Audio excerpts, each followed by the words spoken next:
Dziękujemy za tę rozmowę i gotowanie wspólne. Nie możemy się oczywiście doczekać efektów. Już teraz zobaczymy efekt podróży przez całą Afrykę. 37 000 kilometrów pokonał właśnie ten oto człowiek, który wjeżdża teraz do studia. Pytania na śniadanie, zbliża się do nas na hulajnodze. Właśnie na tej hulajnodze przejechał 37 000 kilometrów po Afryce. To zrobił? I teraz dojeżdża już do nas. Jest... A stamtąd wyjeżdża Jan Dąbrowski. Proszę bardzo. Co za finisz! Jeszcze szaty z czarnego lądu. Chodź do nas, Janek. Zapraszamy cię na naszą kanapę. Spocznij już, proszę. Odpocznij po tej długiej, wielomiesięcznej, 8-miesięcznej przejażdżce. Ja muszę pogratulować od razu, bo to jest naprawdę taki wyczyn. Żaden wyczyn. Kawał dobrej roboty. Ale jak to mówił wielki artysta Waszka G., hulajnogę biorę, wjeżdżam na ostro, bez żadnego ziewania. Na ostro. Pytanie na śniadanie. Na ostro albo w ogóle. Wszystko albo nic. Pięknie. Kiedyś się zepsuła ta hulajnoga? Ona się psuje co 2-3 tygodnie i trzeba ją po prostu naprawiać co 2-3 tygodnie, co wymaga sporo kreatywności w miejscach, w których nie ma części zamiennych. I dużo taśmy klejącej. I power tape, polecam power tape. Wszystko naprawi, nawet jakieś rozterki życiowe. Wszystko naprawi, polecam. Powiedz, Janek, gdzie ty byłeś? Co widziałeś? Kogo poznałeś? Ciężko to streścić podczas 8 miesięcy, natomiast przyjechałem Afrykę. Częściowo na hulajnodze też brałem tam jakiegoś stopa czasem po drogach, przy których nie dało się przejechać hulajnogą. Natomiast w sumie pokonałem około 37 000 kilometrów z Cape Town i prosto do Katowic. Taka króciutka droga przez 8 miesięcy. Kto tego nie zrobił? Nikt poza tobą. Pięknie opowiadasz, ale wiesz, no po co? Za ile? Za ile pieniędzy czy po co? Po co? Bo jestem ciekawy świata. Po co? Aha. Bo szukam prawdy i ta droga do prawdy jest często bardzo wyboista.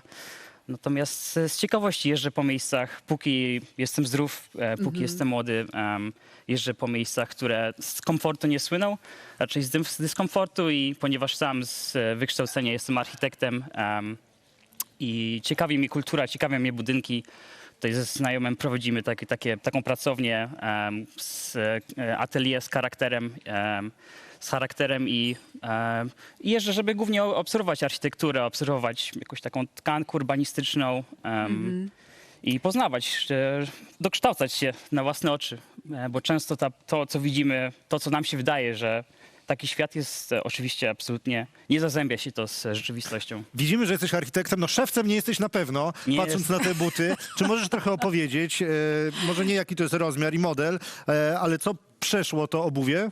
Szewcem nie jestem, krawcem też, bo to raczej krawiec, od takich rzeczy się zajmuje. Natomiast, A nie złotą rączką. Natomiast używałem jednych butów. Może nie jest to higieniczne, natomiast używałem jednych butów przez te 8 miesięcy i one przeszły tyle, ile ja przeszedłem. Ich przebieg to jest właśnie 37 000 kilometrów? Tak. Trochę poturbowane. No ale to jest świadectwo tego, co się wydarzyło. Janku, powiedz nam, co przez te 8 miesięcy odkryłeś w samym sobie, jaką prawdę, bo były momenty, kiedy byłeś zupełnie sam, pewnie jakieś swoje przeświadczenia, wyobrażenia kompletnie się zmieniły przez te 37 000 kilometrów. Tak, dużo się pozmieniało i tutaj na pewno wiele się dowiedziałem nie tylko o sobie, ale też o świecie, jak funkcjonuje, o takiej bezwzględności tego wszystkiego, o geopolityce, o tym, jak bardzo ten świat, który nam się wydaje, że tak wygląda, nie wygląda tak w zasadzie. O różnych religiach, które tam występują, też, że one zawsze się mieszają. Ale powiedz w takim razie, jak wygląda? Naucz nas tego. Nie jest, nam się wszystkim wydaje, że jest tam naprawdę źle, jest bieda, ale ludzie są szczęśliwi, dzieciaki biegają na ulicach szczęśliwe. Wiadomo, że nie jest to rozwój ekonomiczny, jaki by tam chcieli, ale to też ma swoją drugą stronę, że potrafią bardzo celebrować swoje życie. I bardzo szczęśliwie tam żyją mimo wszystko, mimo tego, że na przykład nie mają pieniędzy, ale w bardzo wielu miejscach, w miejscu na przykład, w którym nocowałem, w jakichś plemionach, które naprawdę oni jeszcze żyją w epoce brązowej. Są to takie przeżycia, aż cofnięcie się w czasie. I oni naprawdę nie potrzebują tam tych pieniędzy, bo są samowystarczalni. Te gospodarstwa są samowystarczalne I tak naprawdę oni jeżdżą, żeby zdobyć pieniądze tylko po to, żeby spotkać się ze znajomymi na jakimś targu, który odbywa się raz na miesiąc, raz na rok, żeby pogadać, żeby napić się swojego alkoholu w tym miejscu. Natomiast te pieniądze tam w tych wioskach, które naprawdę są pośrodku niczego, nie pełnią tak ważnej roli. I to jest to, czym się bardzo różnimy jako kultura. To taki żywy dowód na to, że wystarczy być, a nie trzeba mieć. No, Albo też, mieć tyle, tak, żeby przeżyć. To w zależności od filozofii, którą kto wyznaje. Natomiast tak, tam na pewno jest tak, jest zupełnie inaczej niż my myślimy. Nie ma to, że ktoś posiada tutaj ziemię, jest to idea czysto europejska, która tam w zasadzie nie istnieje, czy nie istniała przez wiele lat, dopóki nie pojawili się, globalizacja nie nastąpiła w postaci kolonializmu. I jest to bardzo ciekawe oglądać te zjawiska i jak one kształtują tą dzisiejszą Afrykę i jaka jest tego przyszłość, bo mówi się też bardzo wiele o przyszłości tego kontynentu Tak. w takich barwnych kolorach. Więc tego też chciałem się dowiedzieć, jak jest naprawdę. Czy zdarzały się jakieś nieprzyjemne sytuacje, niebezpieczne? Za dużo, niestety. Niestety za dużo. Myślałem, że nie jest tak źle, jak może Państwo myśleli, że jest jeszcze gorzej. Natomiast faktycznie zdarzało się trochę prób napadów, czy same napady same w sobie. Raz zdołałem uciec. Za pierwszym razem zdołałem uciec na hulajnodze.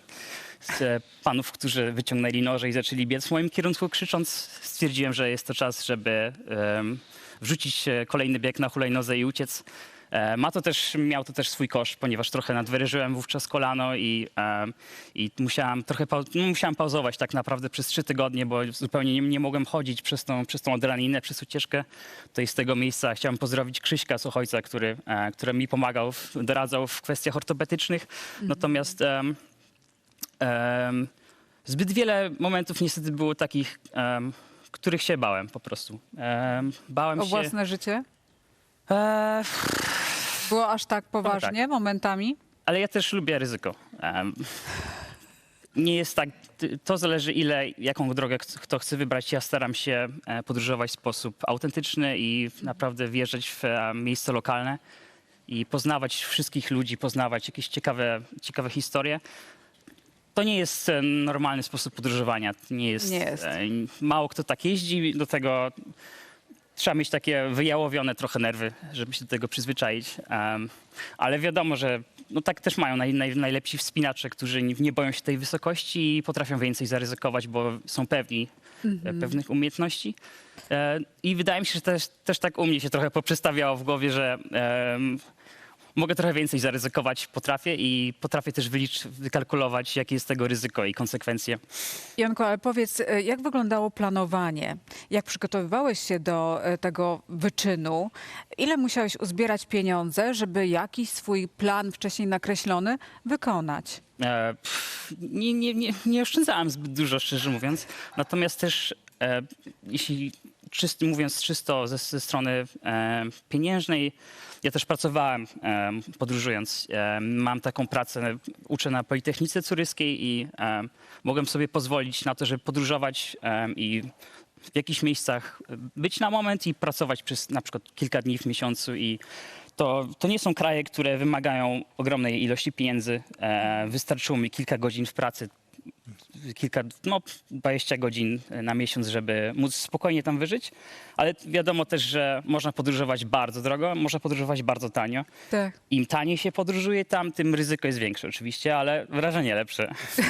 Janek, a jakie wrażenia budziła twoja hulajnoga Szał. wśród lokalnej społeczności? Czy ja mogę się przejechać na niej? Tak, ale proszę się wywrócić. No, Na zobaczmy. specjalne Może się uda. życzenie. Ona się cała chybacze. Chyba Tak jechałeś? trochę przejechała już, ale warto się przywrócić dla oglądalności. Czekaj, trochę się Walczmy o rozpędzę. słupki.